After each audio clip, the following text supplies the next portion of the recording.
Hi friends, welcome back. तो आज का वीडियो है Armenia Azerbaijan dispute, why Turkey and Israel support Azerbaijan, Armenia Azerbaijan war. और इससे पहले कि हम ये वीडियो शुरू करें, please subscribe to our channel और नोटिफिकेशन के बेल आइकन को क्लिक करें जिससे आपको हमारे न्यू वीडियोस के नोटिफिकेशन मिले। अगर आपको ये वीडियो अच्छा लगता है तो प्लीज लाइक एंड शेयर। चलिए शुरू करते हैं। जय हिंद। देखिए, आर्मेनिया और अजरबैजान का जो युद्ध है ये अब धीरे धीरे ठंडा पड़ते जा रहा है, लेकिन ये कब कौन सा मोड़ ले रहा है ये समझ में नहीं आ रहा है। युद्ध में कभी इजराइल आ जाता है, ईरान बीच में चला आता है, फिर सुनने में आता है कि आतंकवादी भी बीच में आ गया। उधर तुर्की तो पूरा खुल के साथ में दे रहा है, इधर पाकिस्तान भी घुस गया। अभी आज की जो घटना है, ये अजरबैजान ने इतनी भयानक गलती कर दी है कि रूस भी अब इसमें एंट्री मार रहा है। अगर आप इधर ध्यान से देखेंगे नक्शा के हिसाब से यहाँ पर, तो ये आपका ये काकेशस देश में ये दो देश है। हालांकि इससे पहले वाले वीडियो में हम इनके लोकेशन पे ज्यादा चर्चा किए थे।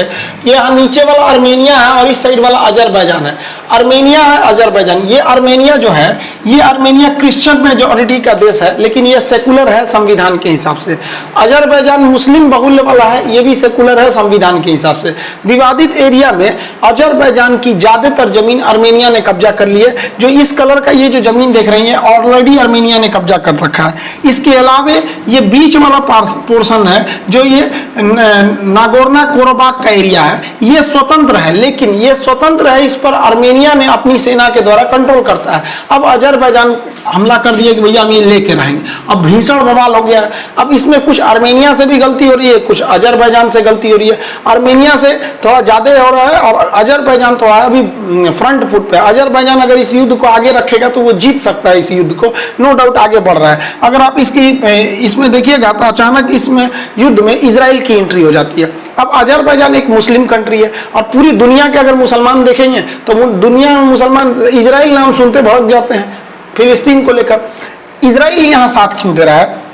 तो ये जो इजराइल है ये इस वक्त अजरबैजान का साथ दे रहा है। रीजन इसका है कि अजरबैजान जो है वो फर्स्ट ऐसा मुस्लिम कंट्री था जिसने इजराइल को मान्यता दिया था कि हाँ एक इजराइल देश है। सोचिए, बाकी मुस्लिम देश तो ये भी नहीं मानते थे कि इजराइल देश है, जबकि उनको दिन भर ही बजा के चल जाता था इजराइल। तो इसलिए इजराइल जो है वो अजरबैजान के साथ आ गया है और आर्मेनिया के खिलाफ। इजराइल ने इतने खतरनाक हथियार अजरबैजान को दिए और ड्रोन दिए कि अजरबैजान उसके दम पर आर्मेनिया में तबाही मचा दिया है। एक वक्त तो आर्मेनिया जैसे सरेंडर करने वाला था, अभी इतना खतरनाक हथियार इजराइल ने दे रखा है अजरबैजान को कि अमेरिका तक ने इस पर सवाल उठा दिया कि आप बिना हमारे परमिशन इतने खतरनाक हथियार अजरबैजान को दे कैसे दिए यहाँ पर। अब यहाँ पे लोगों को लग रहा है इजराइल है अपनी अजरबैजान की भलाई के लिए आया, लेकिन गलत है। देखिए, इजराइल बड़ा सोच समझ के चलता है। इजराइल का कट्टर दुश्मन है और कोई इजराइल को अगर नुकसान पहुंचा सकता है तो ईरान और पाकिस्तान। तो खैर पाकिस्तान उतना दूर रहता, पाकिस्तान को कंट्रोल कर लेता है अमेरिका, वो ईरान को कंट्रोल करना चाहता है, इसलिए वो अजरबैजान में एंट्री मार रहा है। अगर वो अजरबैजान में एंट्री मारने में सफल हो गया तो आप अगर नक्शा के हिसाब से देखिए तो ये वाला एरिया तो आपका ईरान है। अब ईरान की वो कितना करीब आ जाएगा यहाँ आने से, इसलिए ईरान खुद परेशान है। हसन रूहानी का स्टेटमेंट आया, वो कह रहे हैं कि कहीं ये युद्ध जो है आपसी देशों का युद्ध ये पूरे रीजन में युद्ध न करा दे, क्योंकि इनको पता है कि इजराइल आएगा तो यहाँ से मार के चल जाएगा यहाँ पर। और अगर आपको कुछ 6-7 महीने पहले का पता होगा तो ईरान के जो सेना प्रमुख थे सुलेमानी, उनको तो इराक में मार के गिरा दिया था, ड्रोन हमला से मार के गिरा दिया गया था उनके सेना प्रमुख को। इसलिए दुनिया की नजर में इजराइल जो है भले अजरबैजान के साथ आ रहा है, लेकिन इंटरनेशनल पॉलिटिक्स में ना कब क्या पलटता है किसी को नहीं पता होता है। तो वो एक बात हकीकत है कि वो इजराइल जो है वो अजरबैजान के फेवर में आ रहा है, लेकिन इसका जो मुख्य रीजन है वो ईरान को दबाने के लिए आ रहा है। लेकिन ये भारत के लिए एक अच्छी खबर है कि जिस देश ने इजराइल को मान्यता दिया, इतने युद्ध परिस्थिति में होने के बावजूद, तमाम विरोध के बावजूद इजराइल खड़ा रहा। इसलिए इससे ये साफ और स्पष्ट होता है कि हमारा इजराइल से अच्छा संबंध है, तो हमारी भी कभी जरूरत पड़ेगी तो इजराइल हमारे लिए खड़ा रहेगा और ईरान के लिए सरदर्द है। लेकिन हमारे लिए ईरान भी जरूरी है। जहां ईरान मरा हमारे लिए पेट्रोलियम का क्राइसिस हो जाएगा, फिर पेट्रोलियम कहां से लाएंगे? सऊदी अरब वालों का कोई दिमाग ही ठीक नहीं होता है, क्योंकि राजा है सब यहाँ पे, कब क्या सोचेगा सब कोई ठीक नहीं रहता है। इन सब में सबसे एग्रेसिव भूमिका निभा रहे हैं तो भाई साहब ये हमारे अर्दोगान साहब, ये तुर्की अपने आप को ना मुस्लिम जगत का नया लीडर बताना चाहता है। और अगर देखेंगे तो अजरबैजान से इसकी सीमा भी लगती है हल्की सी नीचे से, अजरबैजान के एरिया से, और ये अजरबैजान को खुला सपोर्ट कर रहा है और ये दर पर्दा अपने आप को मुसलमानों का लीडर बता रहा है। अब तुर्की के साथ एक अजीब टाइप का कंट्रोवर्सी है। तुर्की जो है वो एक नाटो का देश है। नाटो देश होने की वजह से इस पे कोई दूसरा देश हमला करेगा नहीं, क्योंकि हमला करेगा तो बाकी के नाटो के 29 देश हमला कर देंगे, जिसको हम प्रीवियस वीडियो में हम बता चुके हैं। अब इसका इसी के साथ साथ रूस से भी बड़ा बेहतर संबंध है। रूस इसके करीब में है, देखिए ना, जस्ट ऊपर में ये रूस है। रूस से ये S-400 मिसाइल खरीद चुका है, ऑलरेडी खरीद चुका है। अब सोचिए हम लोग जिस S-400 के लिए डील कर रहे थे, ये ऑलरेडी डील कर चुका है और इसने S-400 मिसाइल को एक्टिवेट कर रखा है। अब यहां से आर्मेनिया का जहाज उड़ता है तो मार के गिरा देगा वहां पर, और अजरबैजान हमला नहीं रोक रहा है यहाँ पर। हालांकि तुर्की के एग्रेशन को देखते हुए ये सऊदी अरब ने तुर्की के बड़ा खिलाफ गया है, क्योंकि सऊदी अरब वाला जो है ना मनबड़ होता है, सभी से पूरा भेड़ा है सब। यहाँ पे सलमान खुशीदी की हत्या करा दिया गया था सऊदी अरब ने, जिसका खुल के तुर्की ने कहा कि इन्हीं लोगों ने हत्या कराया था। हालांकि तुर्की का जो सऊदी से विवाद है बहुत पुराना है।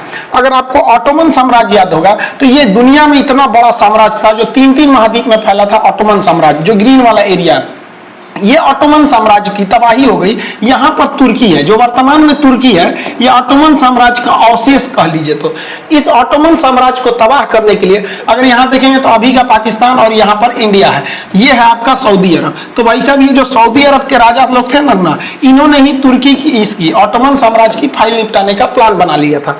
सऊदी अरब के राजाओं ने इनडायरेक्टली संधि कर लिया ब्रिटेन से कि आप आके धो दीजिए और ये मुसलमानों का जो ऑटोमन साम्राज्य इसको ध्वस्त कर दीजिए।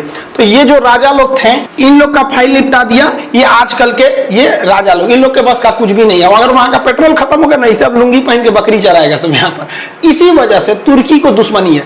तुर्की अपने आप को ऑटोमन साम्राज्य का उत्तराधिकारी समझता है और तुर्की अंदर अंदर इस बात का खफा है कि हमारा ऑटोमन साम्राज्य उजाड़ने में पीछे से अरब का हाथ था और ये मुसलमानों का साम्राज्य उड़ा के अरब जो है वो अपने आप को मुसलमान देशों का क्या बन गया, मसीहा बन गया, क्योंकि वहीं से इस्लाम की ओरिजिन हुआ था मक्का और मदीना के एरिया से। लेकिन तुर्की ये समीकरण को बदलना चाहता है, इसलिए तुर्की एग्रेशन दिखा रहा है और तुर्की चाहता है कि हम पुनः अपना ये ऑटोमन साम्राज्य को स्थापित कर ले और कहीं ना कहीं अपने आप को एक मुस्लिम देश साबित करने में तुर्की कामयाब भी रहा है। बहुत सारे देशों को अगर आप देखेंगे तो तुर्की की ओर झुका हुआ है। अगर आप देखेंगे 2017 में रोहिंग्या समस्या हुई थी तो तुर्की से खाना आया गया था। हालांकि रोहिंग्या को खाने के लिए अजरबैजान ने भी दिया था। तो उस समय से इन दोनों का रिलेशन काफी अच्छा है। आप जियोपॉलिटिक्स को अगर समझेंगे तो आपके लिए 2 चीजों का होना जरूरी है। एक, आपको पूरी इंडिया में नक्शा, पूरी दुनिया में और इंडिया में खास करके दोनों का नक्शा अच्छे से पकड़ होना चाहिए। हालांकि नक्शा का क्लास तो सुबह से शाम तक डेली करा ही रहे, गला बज गया एप्लीकेशन पे पढ़ाते पढ़ाते, इस वजह से यूट्यूब पे भी क्लास थोड़ा रुक गया था।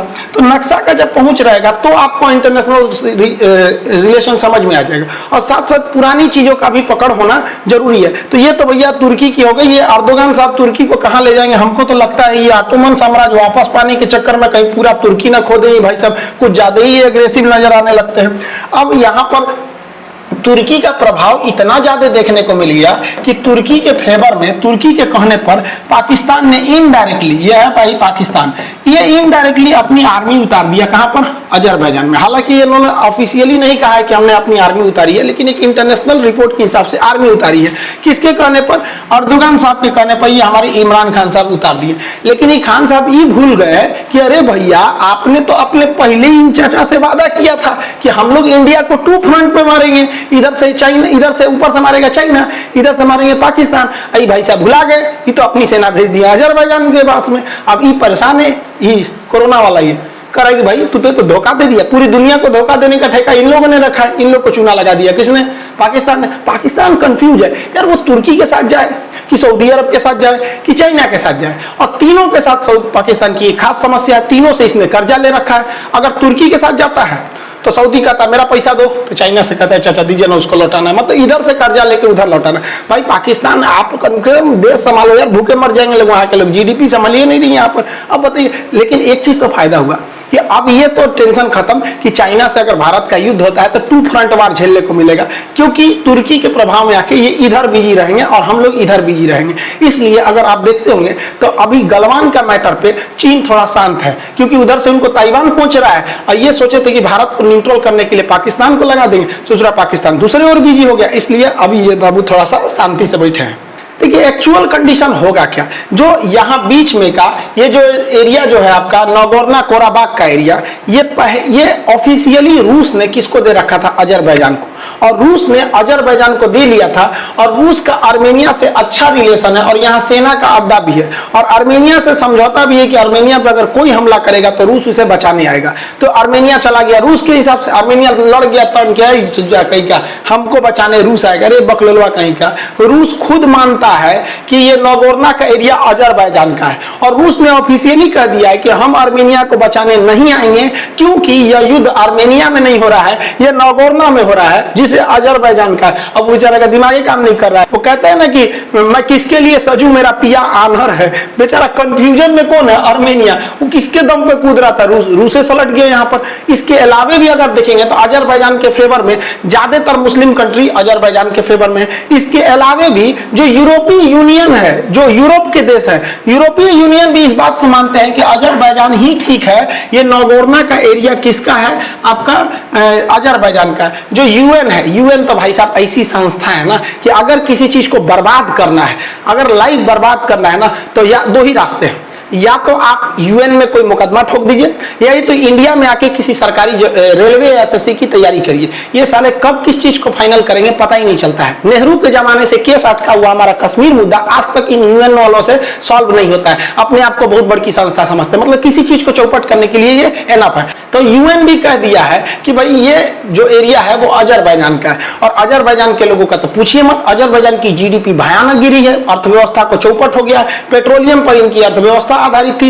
इधर जो 4 से 5 महीना का भयंकर लॉकडाउन हुआ, पेट्रोलियम का यूज ही नहीं हुआ, पेट्रोलियम गिर गया, धड़ाम से उसका प्राइस गिरा, अजरबैजान की इकोनॉमी चौपट हो गई। लेकिन अजरबैजान ने अपनी इकोनॉमी को बचाने के लिए ना राष्ट्रवाद का खेल खेल दिया, नेशनलिज्म का। और वहां के लोग को देखिए, इकोनॉमी की कोई परवाह नहीं है, वो लोग कह रहे हैं कि नहीं हम लड़े, मतलब वहां राष्ट्रवाद अपने उफान पर है और इसी का फायदा उठा रहे हैं। कहने के लिए वहां लोकतंत्र है। अगर आप देखेंगे जब अजरबैजान बना था 1991 में, तो 1991 से लेकर 2003 तक वहां पर हैदर अलीयेव क्या थे, प्रधान वहां के शासक थे, वहां पर प्रधानमंत्री, चुनाव जीत गए यहाँ पर। उसके बाद 2003 से लेकर 2020 तक अभी तक अहलेम अलीदेव यहाँ पर प्रधानमंत्री हैं। और इन्होंने संविधान में अभी संशोधन किया है कि प्रधानमंत्री बनने के लिए 18 साल की आयु भी वाला भी बन सकता है। रीजन जानते हैं क्योंकि इनका बेटा अभी जवान हो रहा है, इसको बेचारा कोई प्रधानमंत्री बनेगा तो और गर्दा मचाएगा, सोच रहे काल में कौन कौन कांड करेगा यहाँ पर।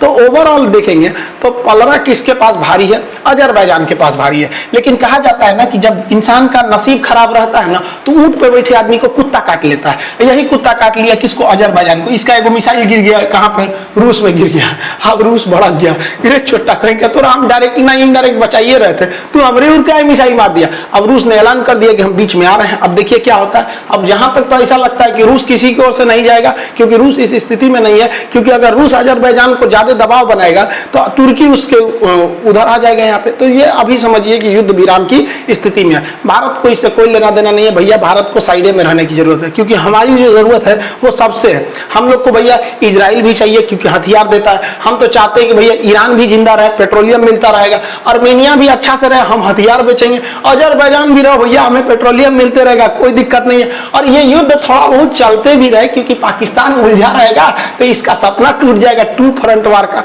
यानी युद्ध में भी फायदा, युद्ध बंद हुआ तो भी फायदा। इसलिए हम लोग को इसमें मच में पड़ने की जरूरत नहीं है भैया। तू भी मर यहाँ पे तो हम क्या करेंगे, हम लोग बोले थे जाके युद्ध लड़ो। मोदी जी आप टेंशन नहीं लिए, आप 2 चीज पे ध्यान दीजिए, अभी बिहार में इलेक्शन है उस पर ध्यान दीजिए, और दूसरा इन पे थोड़ा ताइवान पे ध्यान दीजिए। ताइवान जो है 10 तारीख को ताइवान का ना फ्रीडम डे है, वहां पर उस पर थोड़ा सा आप भाषण उषण दे दीजिए, ट्वीट वगैरह कर दीजिए। वो बेचारी हैप्पी बर्थडे बोली थी तो आप रिप्लाई ना किए थे वहां पर, तो ये खोलना चाहिए।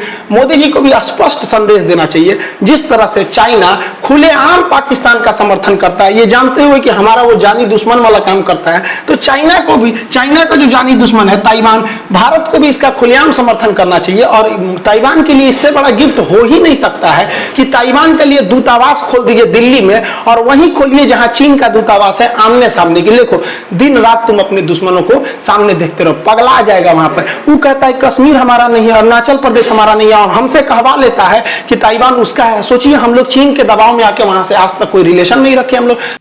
सो काफी अच्छा वीडियो है, और डेफिनेटली जो डिस्प्यूट चल रहा है आर्मीनिया और अजरबैजान में, इसमें मैं यही कहूँगा कि डेफिनेटली इंटरनेशनल जो पॉलिटिक्स होती है उसमें बहुत कुछ इन्वॉल्व होता है।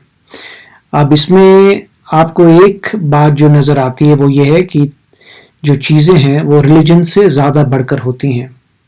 कि ऐसा नहीं होता कि अगर आप दो देश हैं जो कहते हैं अच्छा हमारा जो है रिलीजन सेम है तो हम एक दूसरे के भाई भाई हैं, ऐसा नहीं होता इन रियलिटी।